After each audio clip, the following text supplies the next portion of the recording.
नमस्कार मित्रांनो, मी सौरभ बोरकर, भौतिकशास्त्राचा विद्यार्थी या युट्यूब चॅनलवर आपलं मनापासून स्वागत करतो.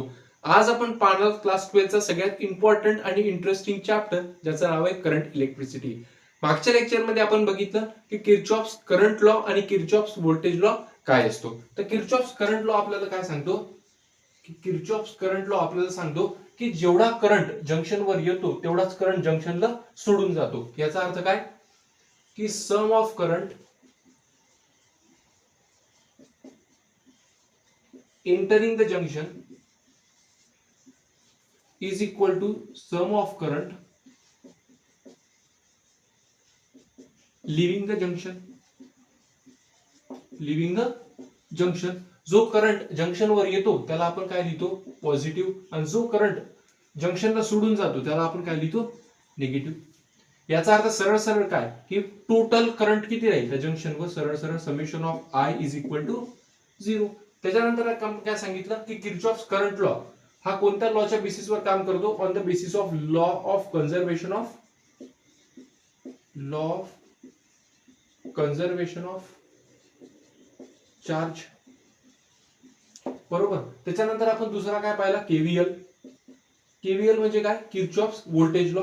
किर्चॉफ्स व्होल्टेज लॉ मध्ये आपण काय सांगतो, the algebraic sum of potential difference and electromotive force is 0. याचा अर्थ काय, summation of delta V is equal to 0. बरोबर. त्याच्यानंतर आपण काय घेतलं होतं, किर्चॉफ्स लॉ च्या स्टेप्स फॉलो केल्या होत्या. कशा प्रकारे काय सांगितलं होतं, step by step Kirchhoff's voltage law आपण अलाउ म्हणजे स्टेप बाय स्टेप आपण कशा प्रकारे यूज करू शकतो.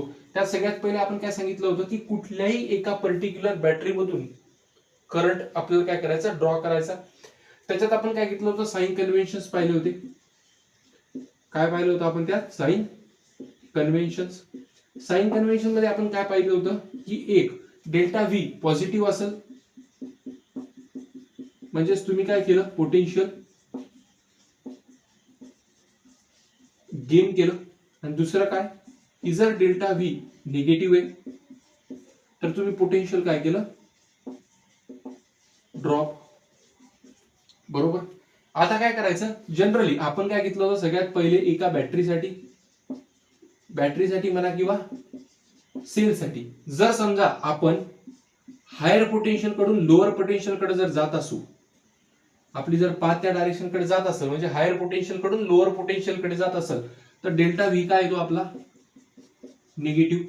आणि तेच जर समजा आपण लोअर पोटेन्शियल कडून हायर पोटेन्शियल कडे जात असेल, म्हणजे लोअर पोटेन्शियल कडून हायर पोटेन्शियल कडे जात असेल, तर डेल्टा व्ही काय येतो आपला, पॉझिटिव्ह. कारण इथं काय होते, पोटेन्शियल गेन होते. आणि सेकंड आपण काय पाहिला होता, रेजिस्टर साठीचा. आपल्याला एक गोष्ट माहितीये की करंट करंट काय असतो, नेहमी current is always flow from higher कडून लोअर कडे आणि इलेक्ट्रॉन लोअर कडून हायर कडे. याचा अर्थ आपण काय सांगितलं, हा जो रेजिस्टर आहे हा जर पॉझिटिव्ह निगेटिव्ह कडे जात असेल आणि आपली पाथ पण याच डायरेक्शन मध्ये जात असेल, तर आपण काय सांगतो, डेल्टा व्ही काय, निगेटिव्ह. आणि दुसरं आपण काय सांगितलं की जर आपलं रेजिस्टर असं असेल आणि जर समजा आपली पाथ या डायरेक्शन मध्ये चालली, म्हणजे निगेटिव्ह कडून पॉझिटिव्ह कडे, या टाइमला डेल्टा व्ही काय असते, पॉझिटिव्ह. याचा अर्थ जेव्हा आपण काय करतो, बॅटरीच्या काय म्हणतो आपण, बॅटरीच्या काय म्हणू शकतो की बॅटरीच्या केसमध्ये जेव्हा आपण पोटेन्शियल गेन करतो तेव्हा डेल्टा व्ही काय येतो, पॉझिटिव्ह. आणि जेव्हा आपण रेजिस्टरच्या अपोजिट डायरेक्शन मध्ये पाथ ड्रॉ करतो तेव्हा पण आपला डेल्टा व्ही काय येतो, पॉझिटिव्ह. हे कंडिशन्स आपण काय पाहिल्या होत्या, केसीएल आणि केव्हीएल मध्ये, किर्चॉफ्स करंट लॉ आणि किर्चॉफ्स व्होल्टेज लॉ मध्ये. आता आपल्याला आज पाहायचं की व्हिटस्टोन ब्रिज म्हणजे काय असतो, त्यानंतर बॅलन्स व्हिटस्टोन ब्रिज म्हणजे काय असतो. जे आपण आपल्याला इक्वेशन माहितीये की काय की R1 upon R2 is equal to R3 upon R4. हे काय झालं, आपला बॅलन्स व्हिटस्टोन ब्रिजची एक कंडिशन. तर आज आपल्याला काय पाहायचं की व्हिटस्टोन ब्रिज म्हणजे काय, बॅलन्स व्हिटस्टोन ब्रिज म्हणजे काय, आणि त्याच्या बेसिसवर काही न्यूमेरिकल. तर इथपर्यंत लिहून घ्या. त्याच्यानंतर आपण पाहू की व्हिटस्टोन ब्रिज म्हणजे काय आणि बॅलन्स व्हिटस्टोन ब्रिज म्हणजे काय असतो. आता आपल्याला पाहायचं की व्हिटस्टोन ब्रिज म्हणजे काय असतं.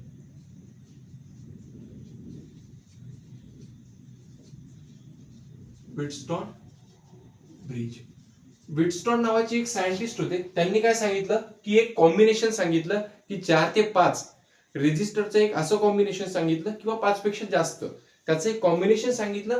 त्याच्या बेसिसवर त्यांनी काय सांगितलं की आपण कॉम्बिनेशन ऑफ रेजिस्टर, तुम्ही जर समजा कॉम्बिनेशन ऑफ रेजिस्टर पाहिलं नसेल, जनरली 2 टाइप्सचे कॉम्बिनेशन असतात. सगळ्यात पहिला असतो सिरीज कॉम्बिनेशन आणि दुसरा असते पॅरलल कॉम्बिनेशन. तुम्ही जर हा व्हिडिओ पाहिला नसेल तर क्लास 10 इलेक्ट्रिसिटीचा जो सीबीएसईचा चॅप्टर आहे आपल्या जो चॅनलवर आपण अपलोड केलेला आहे, त्याची लिंक मी तुम्हाला कमेंट बॉक्स आणि डिस्क्रिप्शन मध्ये देतो. ती तुम्ही सगळ्यात पहिले तो व्हिडिओ पहा, ज्याच्यात तुम्हाला कळेल की कॉम्बिनेशन ऑफ रेजिस्टर काय असतो. आपण काय करतो, एक असं रेजिस्टरचं कॉम्बिनेशन असते जे त्या पॅरलल कॉम्बिनेशन किंवा series combination through sort out होत नाही. तर त्याच्यासाठी आपल्याला एक दुसरा ब्रिज म्हणजे एक विटस्टॉन नावाचा जो सायंटिस्ट होता त्यांनी काय घेतला, एक ब्रिज सांगितला, त्याला आपण काय म्हणतो विटस्टॉन ब्रिज. तर त्यांची डायग्राम कशी होती basically,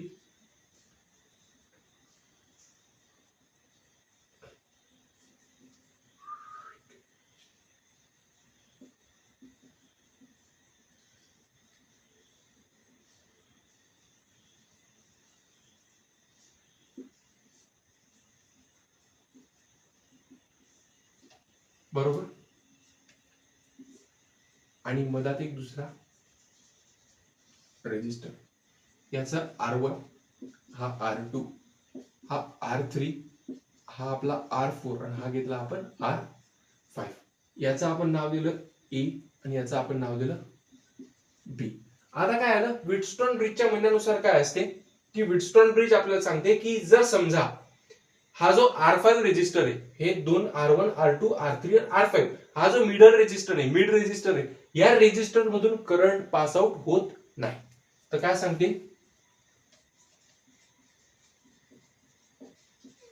there is no current in R5 और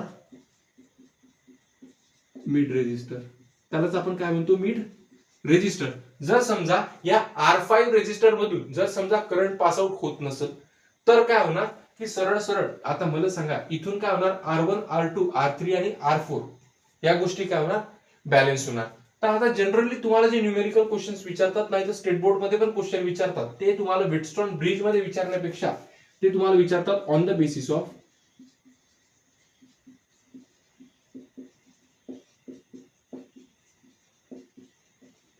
बॅलेन्स विटस्टॉन ब्रिजच्या बेसिसवर. आणि बॅलेन्स विटस्टॉन ब्रिजची सगळ्यात पहिली कंडिशन काय की आपला जो R5 रेजिस्टर आहे, जो की मिड रेजिस्टर आहे, त्याच्यातून करंट पास आउट होत नाही. आणि त्याच्यातून जर करंट पास आउट होत नाही तर डायरेक्ट आपण काय सांगू शकतो की R1 upon R2 is equal to R3 upon R4. बरोबर. आता नेहमी असं गरजेचं नाही की तुम्हाला अशी एक पतंग काढून देतील आणि त्याच्या बेसिसवर सरळ सरळ विटस्टॉन ब्रिजचा काय करायचं, विटस्टॉन ब्रिजची कंडिशन फॉलो करायची आणि त्याच्या बेसिसवर डायरेक्ट रेजिस्टर इक्विव्हॅलेंट रेजिस्टरचं व्हॅल्यू काढायची, असं नसते. तुम्हाला काय करतात, मल्टिपल कॉम्बिनेशनचे रेजिस्टर देतात, त्याच्या बेसिसवर तुम्हाला काय करावं लागते, युजिंग याच्यासारखं एक विटस्टॉन ब्रिज तयार करायचं आणि त्याच्या बेसिसवर ज्याप्रमाणे आपण विटस्टॉन ब्रिजचं कंडिशन फॉलो करतो त्याप्रमाणे काय करायचं, इक्विव्हॅलेंट रेजिस्टरची व्हॅल्यू काढायची. सगळ्यात पहिले आपल्याला काय दिलं, विटस्टॉन ब्रिज. आपण काय घेतले, 4 रेजिस्टर घेतले आणि एक रेजिस्टर मिड रेजिस्टर घेतला. आता आपल्याला काय करायचं, एक बॅलन्स विटस्टॉन ब्रिजची स्टडी करायची. त्या बॅलन्स विटस्टॉन ब्रिजची काय कंडिशन आहे की तिथं आपला जो R5 मिड रेजिस्टर आहे त्याच्यातून करंट पास आउट होत नाही. आता याच्यातून जर करंट पास आउट झाला नाही तर सरळ सरळ उरलं कोण, R1 R2 R3 आणि R4. बरोबर. आता काय की जर समजा आपण काय घेतलं, याच्यात जर समजा याला असं राहू देऊ आणि जर समजा आपण काय घेतलं, याला इलेक्ट्रिसिटी सप्लाय जर केली तर आपण काय सांगू शकतो की हा आपला पॉझिटिव्ह, हा आपला निगेटिव्ह आणि हा आला आपला वापस इथं. जर समजा याच्यातून करंट I जात असेल तर इथं पण आल्यावर करंट काय ना I. आता तुम्ही पाहू शकता या A वर आल्यानंतर या I करंटचं काय होणार, डिस्ट्रीब्युशन होणार. इकडे जाईल I1 आणि इकडे जाईल I2. तुम्ही पाहू शकता की ह्या पॉइंटवर जेव्हा येईल, या पॉइंटवर आल्यानंतर जो R1 रेजिस्टर आहे आपला I1 करंट आहे, तो I1 करंट काय होणार, डबल या साईडला आणि या साईडला काय होणार डिस्ट्रीब्युट होणार. पण आपली कंडिशन काय सांगते की R5 जो मिड रेजिस्टर आहे त्याच्यातून करंटच पास आउट होत नाही, त्याच्यातून करंट फ्लो होत नाही. त्याच्यामुळे जेवढा I1 इकडे आला तेवढाच या पॉईंट वरून पण I1 कुठे जाणार, समोर. सिमिलरली जेवढा इकडून I2 गेला इकडे पण किती जाणार, I2. या पॉइंटवर आल्यानंतर वापस इकडे किती जाणार, I. सगळ्यात पहिली कंडिशन काय की R5 मिड रेजिस्टर आहे त्याच्यातून करंटच पास आउट होत नाही, करंटच फ्लो होत नाही. आणि त्याच्यात करंटच जर समजा पास आउट होत असेल तर सरळ सरळ या ब्रांच मधून जाणारा करंट वापस या ब्रांच मध्ये जाईल आणि या ब्रांच मधून जाणारा करंट डायरेक्ट या ब्रांच मध्ये जाईल. बरोबर. आता सांगा की आपला कंडिशन काय की R5 जो रेजिस्टर आहे याच्यातून करंट का पास आउट होत नाही, किंवा पास आउट होणार नाही, जेव्हा आपण काय सांगू शकतो की जर याला आपण नाव दिलं M आणि याला आपण नाव दिलं N. आपण काय सांगू शकतो की जर या if there is no potential difference between point M and N, म्हणजे M आणि N ह्या पॉइंट मध्ये जर पोटेन्शियल डिफरन्सच नसेल, पोटेन्शियल डिफरन्स नसेल तर साहजिक काय त्याच्यातून करंट पास आउट होईल का, नाही. करंट पास व्हायसाठी, करंट फ्लो व्हायसाठी आपल्याला कशाची गरज आहे, पोटेन्शियल डिफरन्सची, ज्याला आपण कशाने डिनोट करतो, डेल्टा व्ही ने.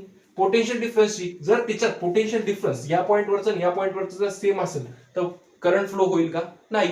म्हणजेच काय की जर समजा या पॉइंटवर 20 व्होल्टचं पोटेन्शियल डिफरन्स असेल आणि याच्यावर पण काय असेल, पोटेन्शियल डिफरन्स 20 चा असेल, तर सरळ सरळ त्याच्यात पोटेन्शियल डिफरन्स राहील का. तर सगळ्यात पहिले आपल्याला काय सांगितलेलं आहे की करंट जर फ्लो करायचा असेल, करंटला जर पास करायचं असेल तर त्यात सगळ्यात पहिले काय ते पोटेन्शियल डिफरन्स RGचा असणं आहे. पोटेन्शियल डिफरन्स असणं गरजेचं आहे. कसं असणं गरजेचं आहे की पोटेन्शियल डिफरन्स हायर पासून लोअर पर्यंत. बरोबर. आता पहा इथं काय दिलेलं आहे, सरळ सरळ आपण इमॅजिन कन्सिडर केलं की इथं पण 20 आहे, इथं पण 20 आहे, त्याच्यामुळे या पूर्ण मिड ब्रांच मधून करंट पास होईल का, नाही.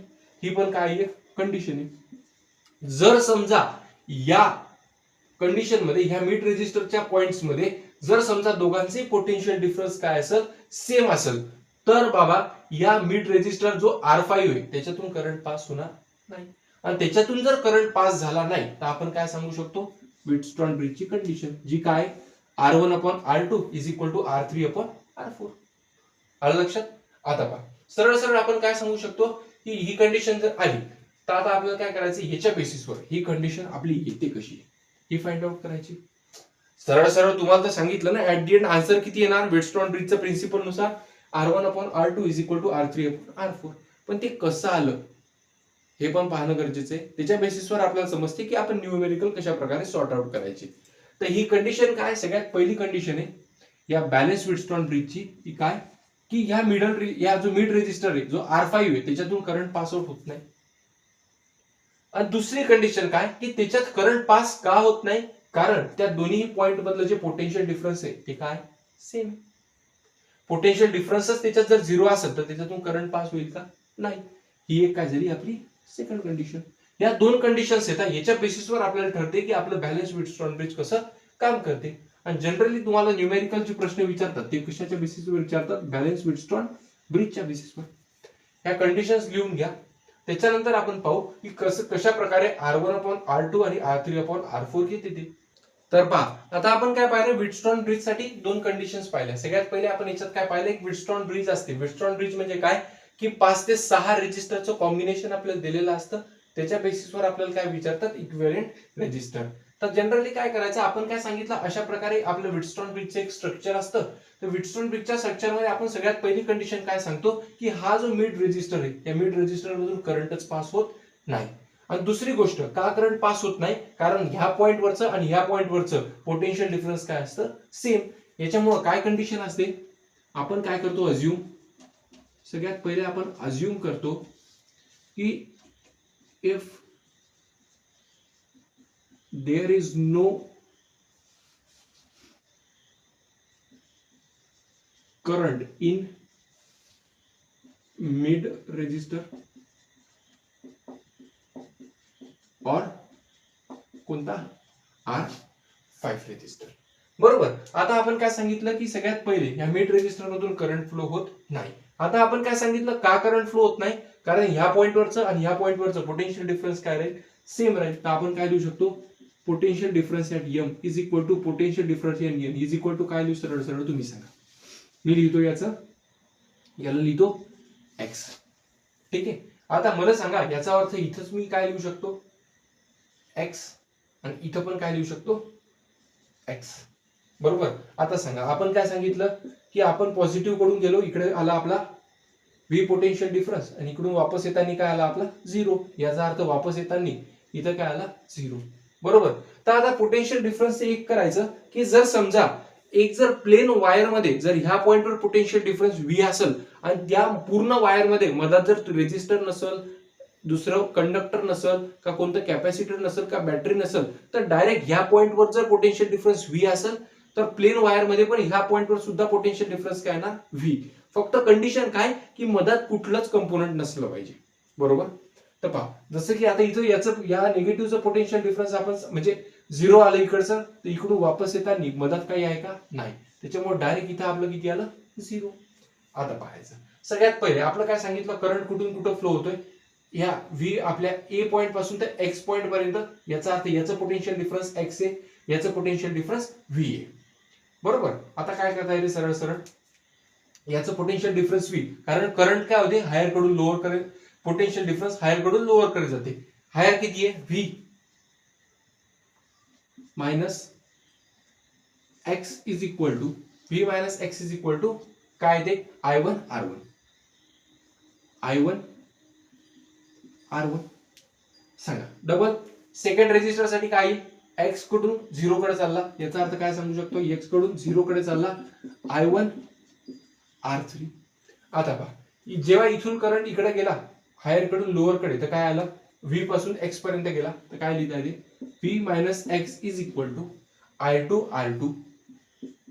R2 आणि डबल. पहा हायर कडून लोअर करंट इकडून इकडे फ्लो होत चालला, याचा अर्थ करंट नेहमी कुठून फ्लो होते हायर कडून लोअर कडे. याचा अर्थ याचं पोटेन्शियल डिफरन्स काय आलं एक्स, एक्स कडून झिरो, याचा अर्थ काय येते एक्स कडून झिरो इज इक्वल टू काय आलं I2 R4. हे आपलं आलं इक्वेशन नंबर पहिलं, हे इक्वेशन नंबर दुसरं, हे इक्वेशन नंबर तिसरं, हे इक्वेशन नंबर चौथं. आता आपल्याला काय करायचं पहिल्या इक्वेशनला तिसऱ्या इक्वेशनला डिवाइड करायचं आणि दुसऱ्या इक्वेशनला चौथ्या इक्वेशनला डिवाइड करायचं. Divide equation 1/3 and 2/4. सांगा फर्स्ट इक्वेशन काय v minus X divided by v minus X is equal to I1 R1 divided by I2 R2. आणि सिमिलरली इकडे काय येणार सांगा सेकंड आणि फोर, याचा अर्थ X minus zero divided by X minus zero is equal to I2 R2 divided by I2 I2 काय ना सेकंड इक्वेशन काय दिलेलं आहे I1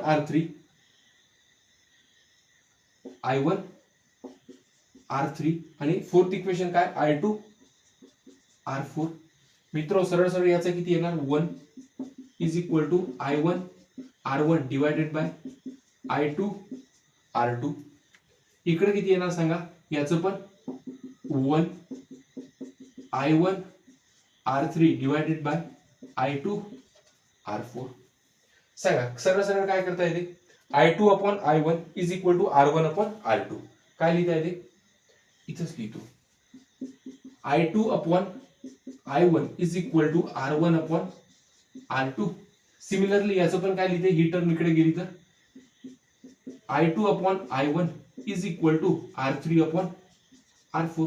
आता तुम्ही पाहू शकता I2 अपॉन I1 ची व्हॅल्यू किती आली R1 upon R2, I2 upon I1 ची व्हॅल्यू किती आली R3 अपॉन R4. याच्याचमुळे आपण काय लिहू शकतो R1 upon R2 is equal to R3 upon R4.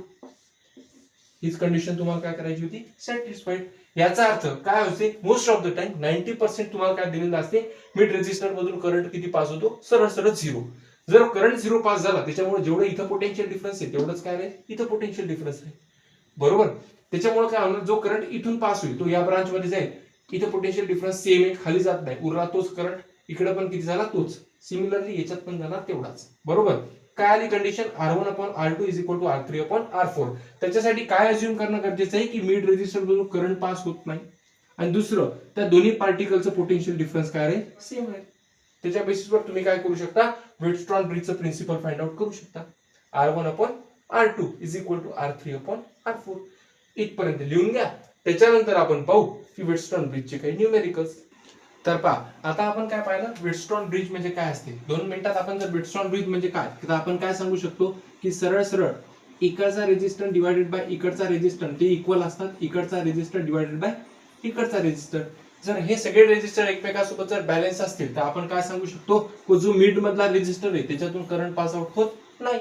आणि जर त्याच्यातून करंट पास आउट होत नसेल तर त्या दोन्ही पॉइंट वरचा पोटेन्शियल डिफरन्स काय असतो, सेम असतो. बरोबर. तर आता याच्या बेसिसवर आपल्याला काय पाहायचे, न्यूमेरिकल पाहायचे. सगळ्यात पहिलं न्यूमेरिकल पहा. न्यूमेरिकल असं म्हणते, हा एक रेजिस्टर दिलेला आहे, हा एक दुसरा रेजिस्टर दिला, हा एक रेजिस्टर आहे आणि हा एक दुसरा रेजिस्टर आहे. बरोबर. हा आपला झाला पॉइंट ए, हा झाला आपला पॉइंट बी. हा आपला रेजिस्टर आपण घेतला 6 ओमचा, हा घेतला 4 ओमचा, हा घेतला 3 ओमचा आणि हा घेतला आपला 2 ओमचा. आणि हा आपला जो मधातला रेजिस्टर आहे त्या मधातल्या रेजिस्टरची व्हॅल्यू घेतली आपण 5 ओम. बरोबर. तर आता आपण काय घेतलं, सगळ्यात पहिले आपल्याला विचारलं काय की find equivalent resistance between point A and B. A and B च्या मधातला आपल्याला इक्विव्हॅलेंट रेजिस्टन्स विचारलं. आता काय करायचं, सरळ सरळ आता आपल्याला काय करायचं, या सर्किटला काय करायचं, करंट प्रोव्हाइड करायचा. त्यासाठी आपण काय करायचे, पॉझिटिव्ह निगेटिव्ह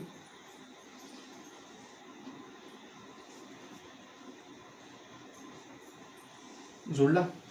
हा आपला व्ही पॉझिटिव्ह, हा आपला निगेटिव्ह. आता इकडून तुम्हाला काय सांगितलं की potential difference direct plain wire मध्ये काय असते, जेवढं इथं तेवढंच इथं असते. मधात जर समजा रेजिस्टर, कंडक्टर का कॅपॅसिटर का दुसरं काही जर आलं तर सरळ सरळ काय होते की तेवढा जिथं करंट तेवढा आहे तेवढा तिकडे जात नाही. इथं मधात काही लागलेलं आहे का कंपोनंट नाही, त्याच्यामुळे इथला व्ही डायरेक्ट इथं गेल्यावर काय होतो, व्ही. या पॉइंटवर पण काय ना व्ही पोटेन्शियल डिफरन्स.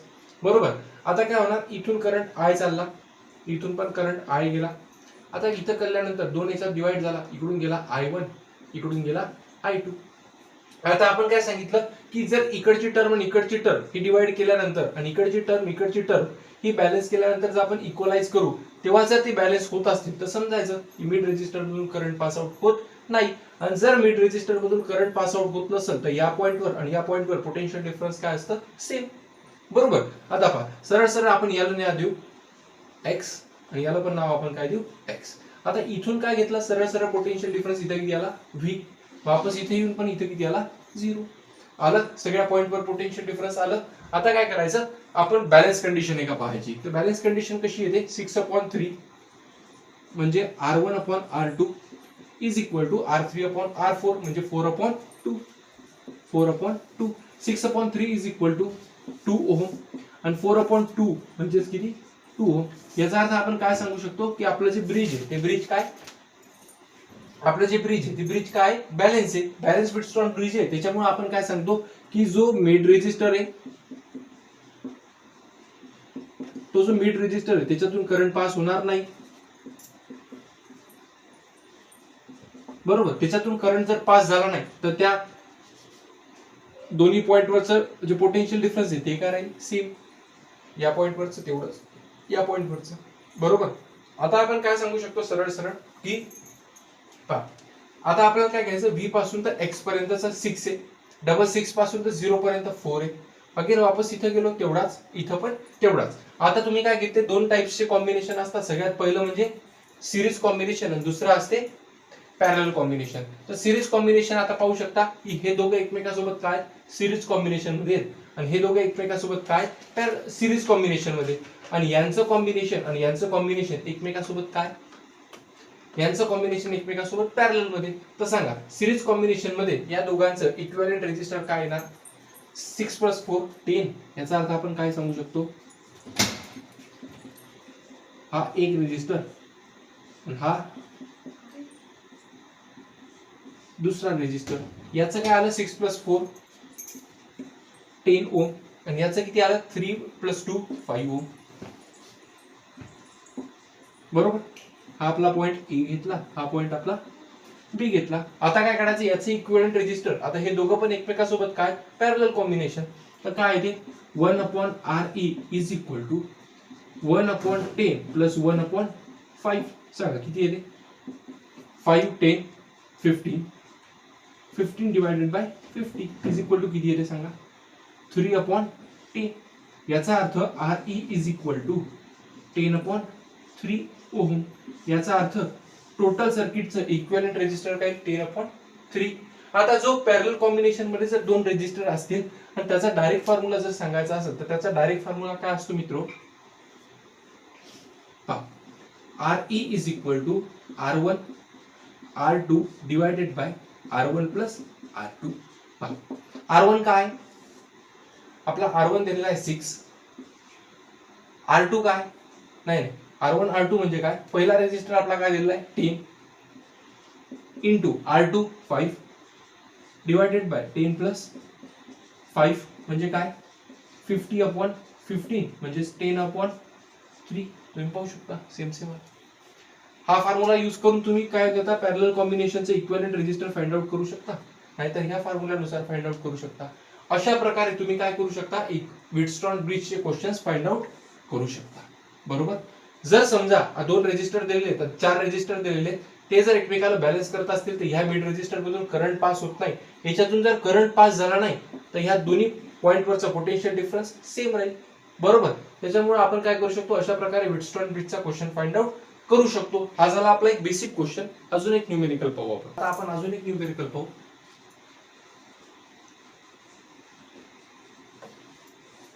आता आपल्याला काय दिलेलं आहे जनरली एक सर्किट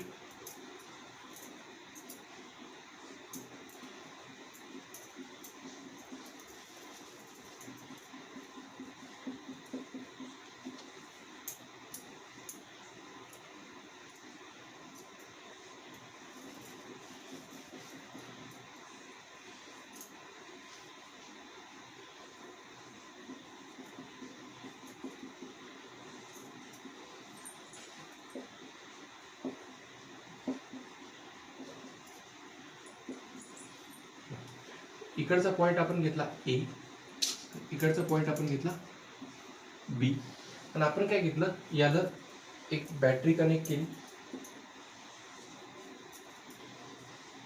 याला आपण काय कनेक्ट केली आहे बॅटरी कनेक्ट केली. आता आपण काय सांगितलं की बॅटरीचा हा पॉझिटिव्ह टर्मिनल हा निगेटिव्ह टर्मिनल, इकडचं पोटेन्शियल डिफरन्स व्ही आणि इकडून गेलं 0. आता इथून मधात काहीच कोणता कंपोनंट नाही, त्याच्यामुळे जेवढं इथं पोटेन्शियल डिफरन्स असेल तेवढंच काय राहील इथं पोटेन्शियल डिफरन्स राहील.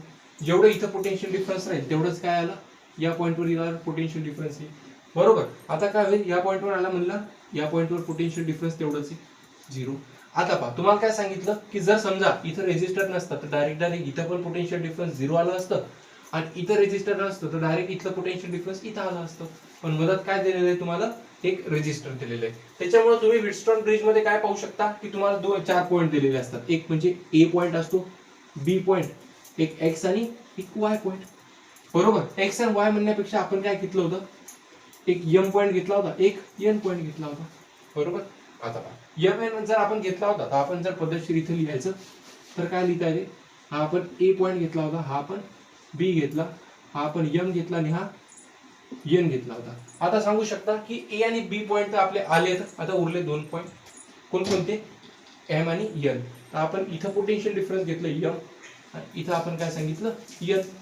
आता तुम्हाला काय सांगितलं की दोन्ही पॉइंटवर रेजिस्टर काय असतात जनरली सेम असतात. तर चला पहा आता आपल्याला काय दिलेलं आहे सगळ्यात पहिलं जे रेजिस्टर आहे तो कोणत्या पॉईंटच्या मध्ये ते ए आणि एम च्या. सगळ्यात पहिलं रेजिस्टर ए आणि एम च्या मध्ये पहा. डबल दुसरं रेजिस्टर एम आणि एन च्या मध्ये, एम आणि एन च्या मध्ये. त्याच्यानंतर तिसरं रेजिस्टर दिलेलं आहे एन आणि बी च्या मध्ये, एन आणि बी च्या मध्ये. त्याच्यानंतर पहा अजून काय एक रेजिस्टर दिलेलं आहे जे की एम आणि झिरोच्या मधात. एम आणि झिरो म्हणजे काय आपण सांगू शकतो बीच्या मधात. झिरो पोटेन्शियल डिफरन्स आहे एम आणि बीच्या मधात. एम आणि बीच्या मधात आणि नंतरचं उंतो आलं जे काय ए आणि एनच्या मधात. ए आणि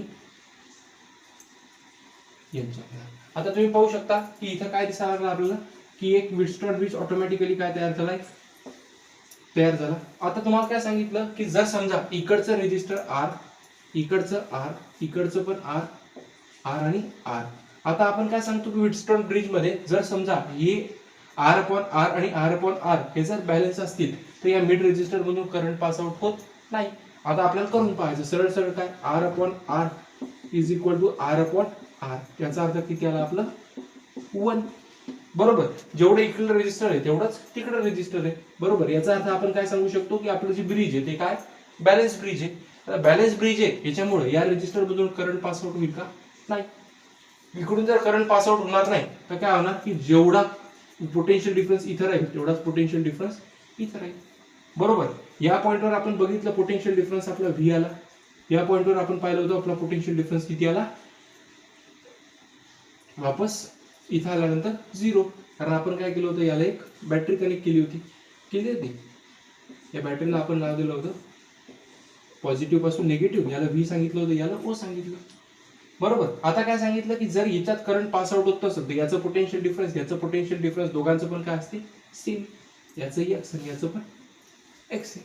आता तुम्हाला विचारलं काय की सरळ सरळ तुम्ही जर पाहू शकता की व्हीटस्टोन ब्रिजेस तयार झाला असेल तर या दोघांची ऍडिशन म्हणजे सिरीज कॉम्बिनेशन मध्ये आणि याचं कॉम्बिनेशन आणि याचं कॉम्बिनेशन एकमेकांसोबत पॅरलल मध्ये.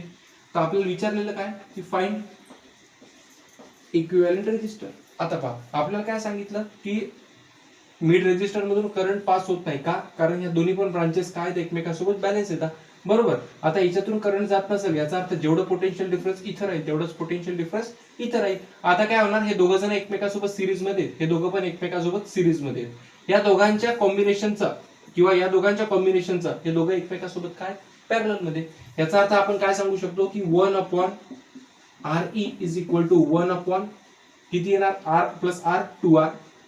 याचा अर्थ 2r plus 1 upon 2r, R plus R 2r, R plus R 2r. याचा अर्थ काय आहे 2 upon 2r is equal to R upon सरळ सरळ किती येते 2 अपॉन 2 म्हणजेच काय येणार 1 अपॉन आर. याचाच अर्थ इक्विव्हॅलेंट रेजिस्टर किती आला आपलं आर.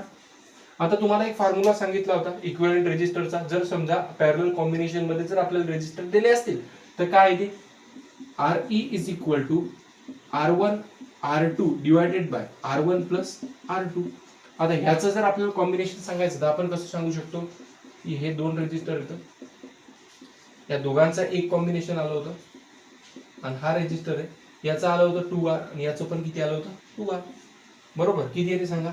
याचा अर्थ R1 R2 2R into 2R divided by R1 किती 2R प्लस 2R. याचा अर्थ किती येते 2R इंटू 2R 4R चा square divided by 2R 2R 4R. 4 सोबत 4 कटला, स्क्वेअर सोबत R कटला, उरलं काय R. याचा अर्थ टोटल इक्विव्हॅलेंट रेजिस्टर या सर्किट मधलं किती आहे R.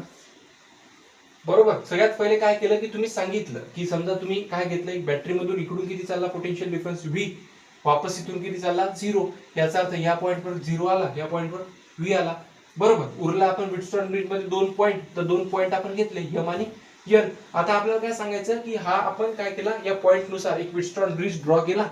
त्याच्यात आपण सांगितलं की याच्या ब्रांचेस एकमेकाला बॅलन्स करतात का, एकमेकाला जर बॅलन्स करत असतील याचा अर्थ सेंटर मधून जो मिड रेजिस्टर आहे त्याच्यातून करंट फ्लो होत नाही. आणि त्याच्यातून करंट केव्हा फ्लो होत नाही जेव्हा ह्या पॉइंटवर आणि ह्या पॉइंटवरचं पोटेन्शियल डिफरन्स सेम असतं. त्याच्या बेसिसवर आपण काय फाइंड आउट केलं इक्विव्हॅलेंट रेजिस्टर. समजलं, मागच्या याच्यापेक्षा हा थोडासा टफ होता. एक अजून न्यूमेरिकल पाहू, इथपर्यंत लिहून घ्या. चला आता आपल्याला आजचा या टॉपिकचं सगळ्यात लास्ट न्यूमेरिकल पाहायचं. बरोबर, याच्यात काय दिलेलं आहे तुम्हाला एक रेजिस्टर दिलेलं आहे, या पॉइंटवर आलं, एक इकडे रेजिस्टर दिलेलं आहे, एक इकडे रेजिस्टर दिलेलं आहे, एक इकडून आलं इथं, एक हे, एक हे. बरोबर, हे रेजिस्टर याची व्हॅल्यू R, याची R, R R R 6 resistor दिले, 2 असतील.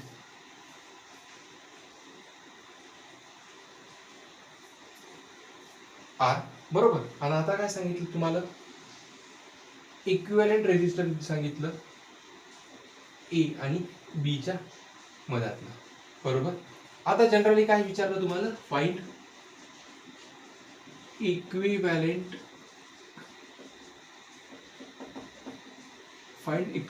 रेजिस्टन्स, बरोबर. इक्विव्हॅलेंट रेजिस्टर कोणाकोणाच्या ह्याच्यातलं, बिटवीन पॉइंट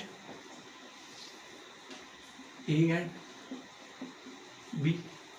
आता मला सांगा, सरळ सरळ आपण काय घेतलं, याला एक बॅटरी कनेक्ट केली, जिचा पोटेन्शियल डिफरन्स आपण व्ही सांगितला, इकडे पॉझिटिव्ह इकडे निगेटिव्ह, याचा अर्थ इकडे व्ही आलं इकडे 0. आता या पोटेन्शियल डिफरन्स पासून या पॉइंटवर पोटेन्शियल डिफरन्स किती आलं, व्ही. आता ह्या पॉइंटवरच 0 येऊन ह्या पॉइंटवर किती आलं, 0. आता पहा, मधात कुठलं रेजिस्टर नाही तर कंडक्टर कॅपॅसिटर लावलेलं आहे का, काहीच नाही. त्याच्यामुळे जे इथं पोटेन्शियल डिफरन्स आहे तेवढंच इथं पण राहील आणि तेवढंच इथं पण राहील. जेवढं इथं व्ही पोटेन्शियल डिफरन्स आहे तेवढंच इथं पण किती राहील, व्ही पोटेन्शियल डिफरन्स. आता उरले 2 पॉइंट आपले, याला नाव द्यायचं आपण एम आणि याला नाव द्यायचं आपण एन. इथं पण काय आहे ना, एन. आलं लक्षात. आता पहा, जनरली काय करायचं, आपण सांगू शकतो की ए पोटेन्शियल डिफरन्स आहे, तर व्ही पासून तर आर पर्यंत आपल्याला कोणकोणते पॉइंट येतं, हा ए, हा बी, एक एम आणि अजून एक एन. ए वर पोटेन्शियल डिफरन्स आपलं व्ही असते, बी वर पोटेन्शियल डिफरन्स आपलं 0 असते. आता सांगा, व्ही पासून तर आपण काय सांगू शकतो, इथं 0 आलं. आता इथं 0 जर येत असेल तर आता आपण काय करू शकतो सांगा, सरळ सरळ आपल्या याच्यात काय सांगता येते, ए पासून तर एन पर्यंत, ए पासून तर एन पर्यंत एक आणि दुसरं पहा. आता आपण काय सांगू शकतो, सरळ सरळ व्ही पासून तर 0 पर्यंत, म्हणजे पोटेन्शियल डिफरन्स व्ही पासून तर 0 पर्यंत. दुसरं पहा, पोटेन्शियल डिफरन्स आपण काय सांगू शकतो, व्ही पासून तर एम पर्यंत, व्ही पासून तर एम पर्यंत, एम पर्यंत. त्याच्यानंतर पहा, व्ही पासून एम पर्यंत आला, एम पासून एन पर्यंत एक वेगळा रेजिस्टर आहे,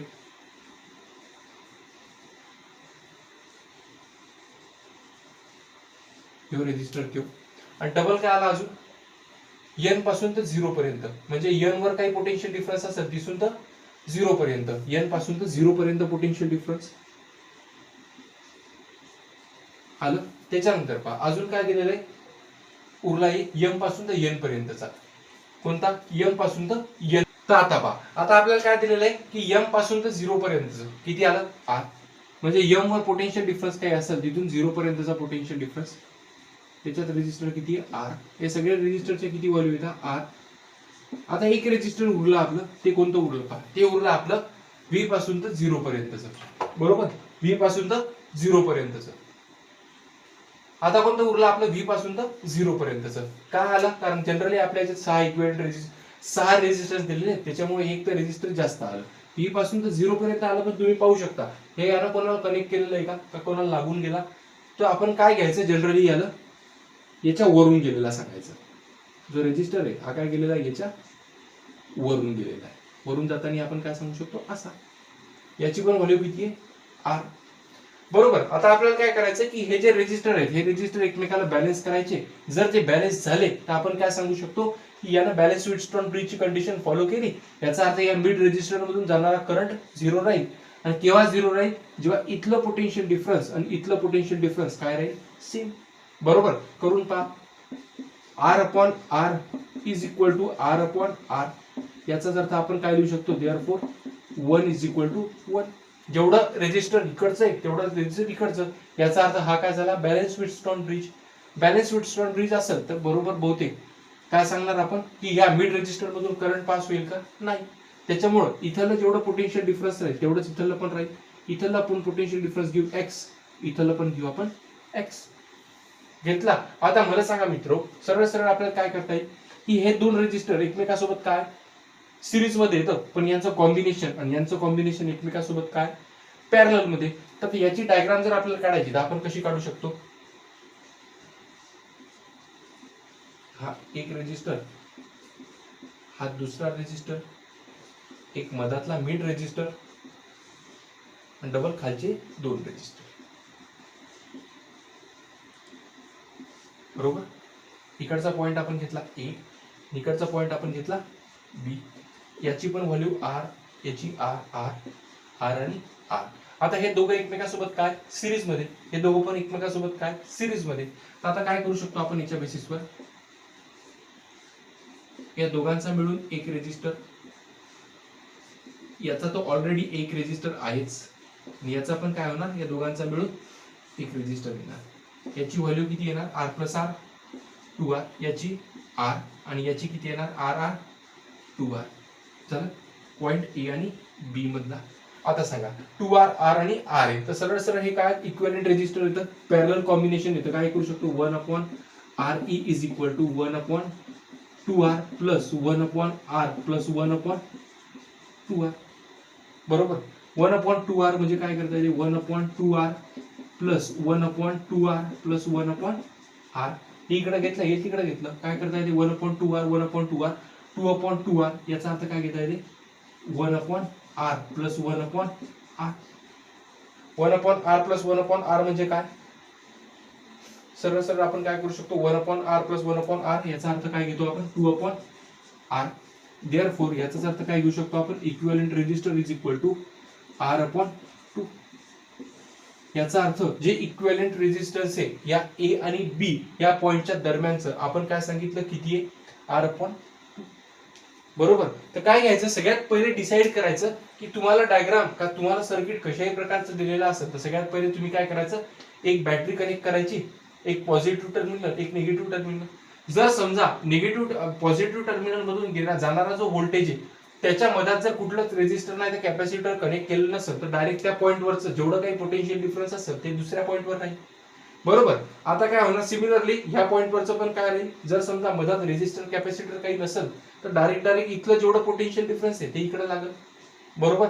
त्याच्यानंतर काय करायचं, आपण आपल्या व्हीटस्टोन ब्रिज मध्ये जनरली पॉईंट किती घेतो, 4 पॉईंट ए बी एम आणि एन. ए वरचा आपण सांगतो पोटेन्शियल डिफरन्स व्ही आला आणि बी वरचा आपण सांगतो 0 आहे, कारण आपण काय करतो, याला एक बॅटरी कनेक्ट करतो, याचा पॉझिटिव्ह टर्मिनल तिकडचा निगेटिव्ह टर्मिनल. बरोबर. त्याच्यानंतर आपण काय सांगतो की जर समजा इकडचा रेजिस्टर आणि इकडचा रेजिस्टर या दोघांची ब्रांच आणि ह्या दोघांची ब्रांच एकमेकाला जर बॅलन्स करत असेल तर आपण काय समजायचं, हे बॅलन्स व्हीटस्टोन ब्रिज आहे. आणि जर बॅलन्स व्हीटस्टोन ब्रिज असेल, हे जर एकमेकाला बॅलन्स करत असतील तर आपण काय सांगतो, मिड रेजिस्टर मधून जो करंट आहे तो पास होत नाही. आणि याच्यातून करंट का पास होत नाही, कारण की ह्या पॉईंटवरचं आणि ह्या पॉईंटवरचं दोघांचे पोटेन्शियल डिफरन्स काय असते, सेम असते. याला काय सांगू शकतो आपण, Vm is equal to Vn is equal to काय घेतो आपण, x. त्याच्यामुळे याचं x आणि याचं पण x. बरोबर. त्याच्या बेसिसवर तुम्ही काय करू शकता, फाइंड आउट करू शकता. आता जर समजा रेजिस्टर सिरीज कॉम्बिनेशन मध्ये असतील तर सरळ सरळ डायरेक्ट काय त्यांच्या इक्विव्हॅलेंट रेजिस्टर मध्ये ऍडिशन. आणि जर समजा रेजिस्टर पॅरलल कॉम्बिनेशन मध्ये असतील तर सरळ सरळ काय होते, त्यांचा इन्व्हर्स करून काय करायचं, त्याची ऍडिशन. त्याला इक्विव्हॅलेंट रेजिस्टर. आता ह्या दोघांचं सिरीज कॉम्बिनेशन काय आलं, पॅरलल. या दोघांचं सिरीज कॉम्बिनेशन काय आलं, पॅरलल. आता याचं पॅरलल आणि याचं पॅरलल आणि हे पॅरलल, हे तिघं एकमेकांसोबत काय, पॅरलल. त्याच्यामुळे कोणता फॉर्म्युला यूज केला, 1/RE इज इक्वल टू ह्याचं resistor R plus R 2R 1/2R plus हा R plus R plus R 2R याचं 1/2R. याच्या बेसिसवर या ए आणि बी या दोन पॉईंटच्या दरम्यानचं इक्विव्हॅलेंट रेजिस्टर आपलं किती आलं, R/2. अशा प्रकारे तुम्ही काय करू शकता, व्हीटस्टोन ब्रिजचे जास्तीत जास्त जे सर्किट आले, ज्या सर्किटमध्ये रेजिस्टर दिलेले त्याचे जास्तीत जास्त काय करू शकता, न्यूमेरिकल सॉर्ट आउट करू शकता. मागच्या चॅप्टरमध्ये, मागच्या टॉपिकमध्ये आपण काय पाहिलं लेक्चरमध्ये, की आपण केसीएल म्हणजे काय, किर्चॉफ्स करंट लॉ आणि दुसरा किर्चॉफ्स व्होल्टेज लॉ. आजच्या याच्यात आपण काय पाहिलं, व्हीटस्टोन ब्रिज म्हणजे काय. तर व्हीटस्टोन ब्रिज म्हणजे जनरली काय, की 5 ते 6 रेजिस्टरचं कॉम्बिनेशन असणारं सर्किट, त्याला आपण काय म्हणतो, व्हीटस्टोन ब्रिज. व्हीटस्टोन नावाच्या सायंटिस्टने त्याची डिस्कव्हरी केली म्हणून त्याचं नाव व्हीटस्टोन ब्रिज पडलं. त्याच्यानंतर आपण काय सांगितलं, की जनरली काय असते, आपण सांगतो की त्यात कंडिशन आहे की जर समजा मिड रेजिस्टर जो आहे त्या मिड रेजिस्टर मधून जर करंट जात नसेल तर का जात नाही, कारण इकडची ब्रांच आणि इकडची ब्रांच एकमेकाला काय करायला लागले, बॅलन्स करायला लागले. तर ती बॅलन्स करत असतील तर समजा त्याच्यातून करंट जाणार नाही. आणि त्याच्यातून करंट का जात नाही, ते वरच्या पॉईंट आणि खालच्या पॉईंट दोघांचे पोटेन्शियल डिफरन्स काय असते, सेम. करंटला फ्लो करण्यासाठी कशाची गरज असते, पोटेन्शियल डिफरन्सची. ते जर पोटेन्शियल डिफरन्स सेम असेल तर त्यातून करंट पास होईल का, नाही. त्याच्यामुळे काय होते की ही कंडिशन आणि ही condition R1/R2 is equal to R3/R4 satisfied होते. त्याच्यावर आपण काय सांगितलं, काही न्यूमेरिकल्स घेतले. सगळ्यात पहिले बेसिक सर्किट घेतला, त्याच्यानंतर अजून एक आणि हे काय घेतलं, थोडं ऍडव्हान्स सर्किट घेतलं. बरोबर. हे सर्किट्स तुम्हाला जनरली सीईटी मध्ये विचारतात. आणि जर समजा तुम्हाला स्टेट बोर्ड मध्ये विचारायचं असेल तर व्हीटस्टोन ब्रिजचं इक्वेशन विचारतात की R1/R2 आणि R3/R4 हे बॅलन्स कसं झालं, त्यालाच आपण काय म्हणतो, बॅलन्स व्हीटस्टोन ब्रिज. तर व्हिडिओ कसा वाटला हे कमेंट करून मला नक्की सांगा. व्हिडिओ आवडला असेल तर व्हिडिओला लाईक करा, चॅनलला सबस्क्राईब करा आणि जास्तीत जास्त मुलांपर्यंत हा व्हिडिओ शेअर करा. अजून या व्हिडिओमध्ये काय इम्प्रूव्ह करता येईल हे देखील मला कमेंट करून नक्की सांगा. तर भेटू आपण एक नवीन टॉपिक घेऊन पुढच्या लेक्चरमध्ये, पुढच्या व्हिडिओत. सध्या थांबूया. धन्यवाद.